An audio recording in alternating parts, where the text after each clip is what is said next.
अस्सलाम वालेकुम नाजरीन, मैं हूँ साकिब अब्बासी और आप देख रहे हैं वॉइस ऑफ पाकिस्तान। आज सुप्रीम कोर्ट में 2-3 बड़े अहम केस थे, उनके ऊपर बात करेंगे। मेरे साथ नौजवान जर्नलिस्ट बाबर अब्बासी मौजूद हैं। इन तमाम केसेस के ऊपर बात करेंगे।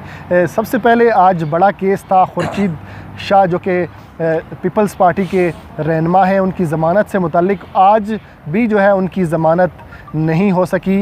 ये क्या मामला था, क्यों नहीं ज़मानत हो सकी, इसके ऊपर भी बात करेंगे। एक और बड़ा केस था जाली अकाउंट्स का।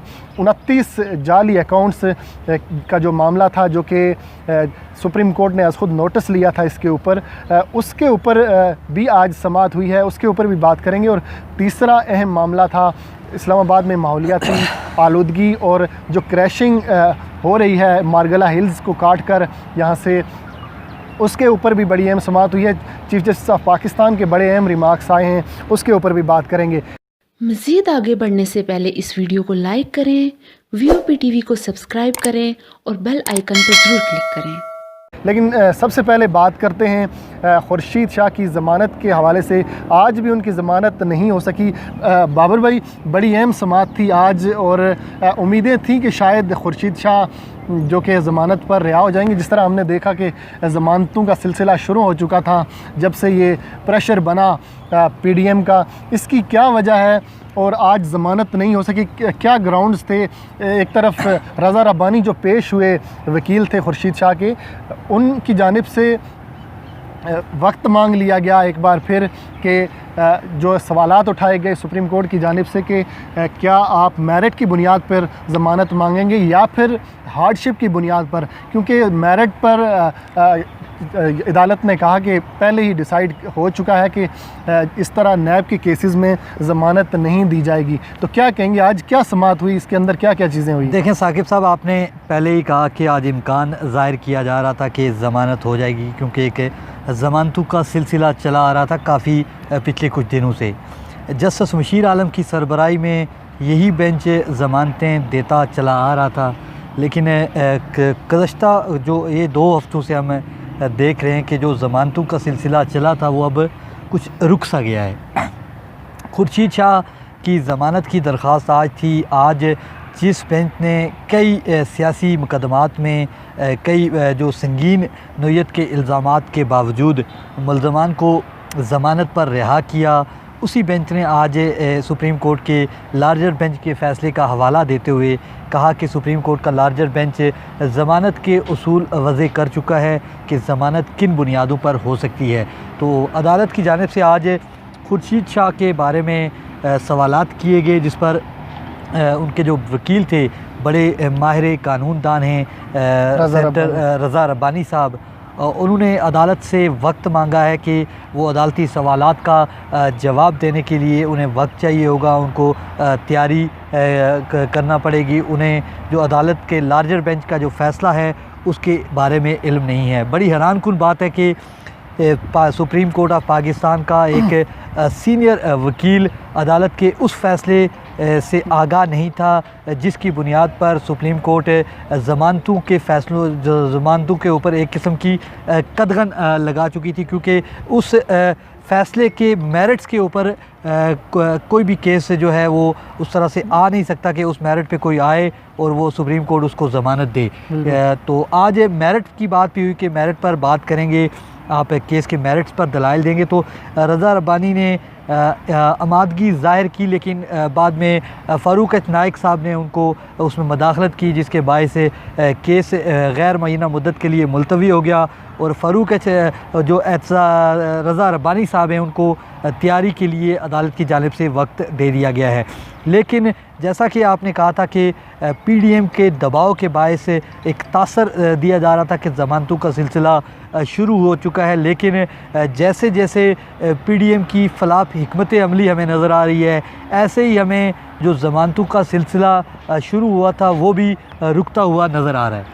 बिल्कुल। और जो नैब की टीम्स हम देखते हैं जब केसेस होते हैं तो उसमें जिस तरह के पहले वो स्ट्रॉन्ग एविडेंस और स्ट्रॉन्ग मौक़िफ़ के साथ अदालत में पेश होते थे, जब से ये प्रेशर बढ़ा उनमें कमज़ोरियाँ नज़र आनी शुरू हो गई थी और जिसकी वजह से ज़मानतें हो रही थी। देखें, प्रेशर इस कदर था, दबाव इस कदर था कि मैं नाम नहीं लूँगा, नैब के एक आला ओहदेदार से पिछले एक हमज़ा शहबाज के केस की समाअत के लिए उनसे बात हुई तो उनसे पूछा कि आपकी क्या राय है, क्या ज़मानत इस केस में हो जाएगी, क्या लगता है आपको, क्या आपके तासरात हैं। तो उनका ये कहना था कि ज़मानत तो हो जाएगी, लेकिन सुप्रीम कोर्ट की जानिब से उस केस में भी सख्त रिमार्क्स दिए गए और उसमें भी कहा गया कि अगर मेरिट पर इस केस में बात करेंगे तो नताइज संगीन हो सकते हैं।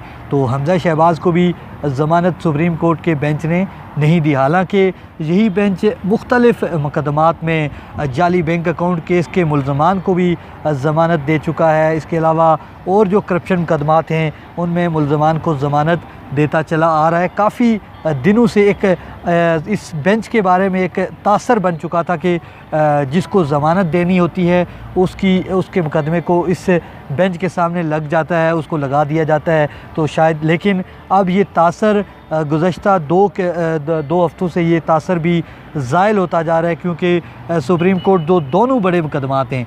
हमज़ा शहबाज मुस्लिम लीग नून के अहम रहनुमा हैं। पीडीएम का बहुत ज़ोर है, बहुत एक माहौल बनाया जा रहा है कि पीडीएम शायद हुकूमत का तख्ता उलटने जा रही है, लेकिन उसके बावजूद सुप्रीम कोर्ट ऑफ पाकिस्तान ने हमज़ा शहबाज को फ़िलहाल ज़मानत नहीं दी है। इसी तरह खुर्शीद शाह भी पाकिस्तान पीपल्स पार्टी के अहम रहनुमा है, लेकिन उनकी ज़मानत पर भी अभी तक कोई फ़ैसला सुप्रीम कोर्ट की जानिब से नहीं आया है। अच्छा बाबर, दूसरा बड़ा अहम केस था जाली बैंक अकाउंट्स। एक वक्त था कि जब चीफ़ जस्टिस साकिब निसार थे और उस वक्त यह खुद नोटिस लिया गया था ये जाली बैंक अकाउंट का। आज बड़े इंकशाफ हुआ कि सिर्फ 29 में से सिर्फ 2 के ऊपर कार्रवाई हो सकी है और जो बाकी 27 बैंक अकाउंट के मुलज़मान थे वो जो है उनके ऊपर कोई कार्रवाई नहीं हो सकी, और जो इसके मरकज़ी मुलज़मान थे वो भी जो है इससे जो है उनकी ज़मानतें हो चुकी हैं। इसके ऊपर आज क्या हुआ अदालत के अंदर? देखें, आज उमैर एसोसिएट्स के जो ऑनर थे, एक जाली बैंक अकाउंट है उमैर एसोसिएट के नाम पे, और एक कंपनी भी ऑफशोर कंपनी थी, इसका तल्लुक़ ओमनी ग्रुप से जोड़ा गया था। तो इसके अकाउंट में 58 करोड़ रुपए की ट्रांजैक्शन हुई थी, लेकिन जो बैंक अकाउंट होल्डर हैं मोहम्मद उमैर, वो उनका ये कहना है कि मैं बैंक अकाउंट होल्डर ज़रूर हूँ, मेरा थंब इम्प्रेशन जो है लगाया गया है अकाउंट खुलवाने के लिए, लेकिन इससे के जो चेक, जितने भी चेक इस अकाउंट से ट्रांजैक्शन की गई है जिनके ज़रिए, उन पर दस्तखत मेरे नहीं है, बल्कि जाली बैंक अकाउंट के मरकज़ी किरदार जो ज़मानत पर इस वक्त रिहा हैं, उनके नाम आरिफ ख़ान है, उनका नाम बताया गया था कि उनके दस्तखतों से मैच होते हैं।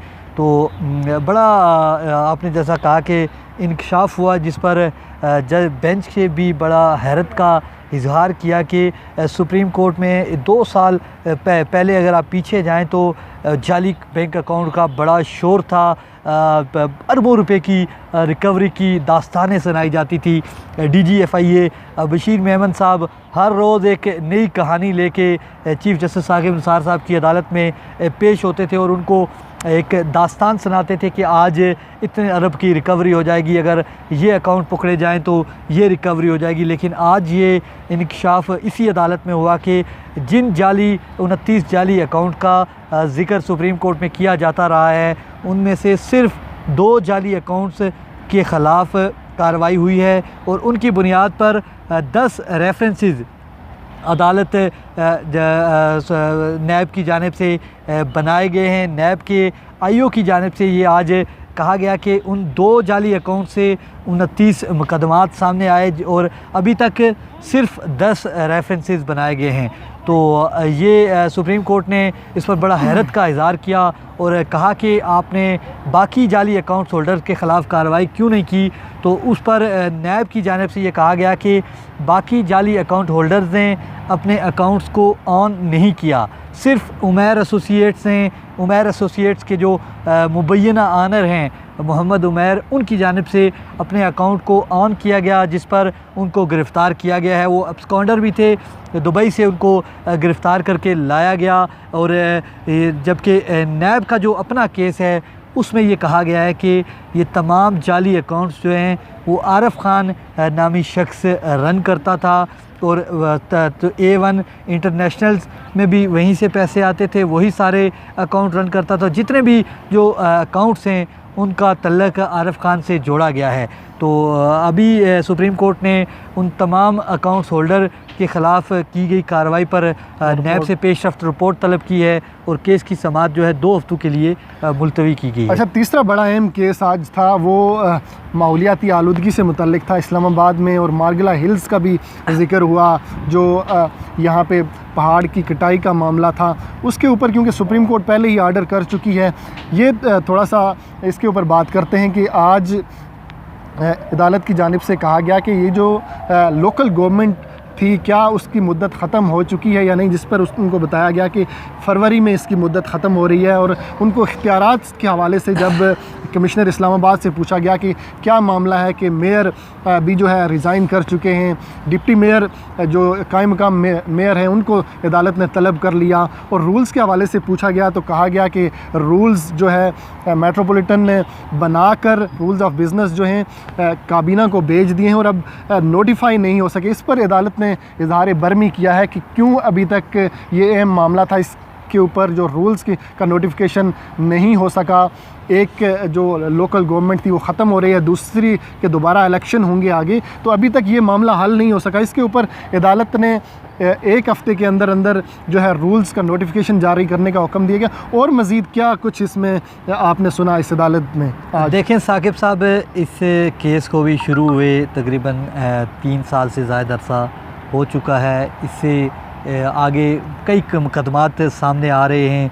माहौलियाती आलूदगी का आज केस था। I9 में माहौलियाती आलूदगी के लिए सुप्रीम कोर्ट ने जो हुक्म दिया था, स्टील मिल्स और जो दीगर वहाँ पे मिलें हैं जिनकी वजह से आलूदगी फैलती है, तो उन्होंने आज आके अदालत से कहा है कि हमने अदालती अहकामात पर अमल दरामद कर लिया है। जो अदालत ने हमसे गारंटी ली थी वो गारंटी बाकी है और वो गारंटी वापस की जाए, जिस पर अदालत ने जो माहौलियाती आलूदगी की एजेंसी है उससे रिपोर्ट तलब की है और उनको कहा है कि हम जनवरी में आपकी ये रिपोर्ट की रोशनी में आपके इस गारंटी का फ़ैसला कर लेंगे।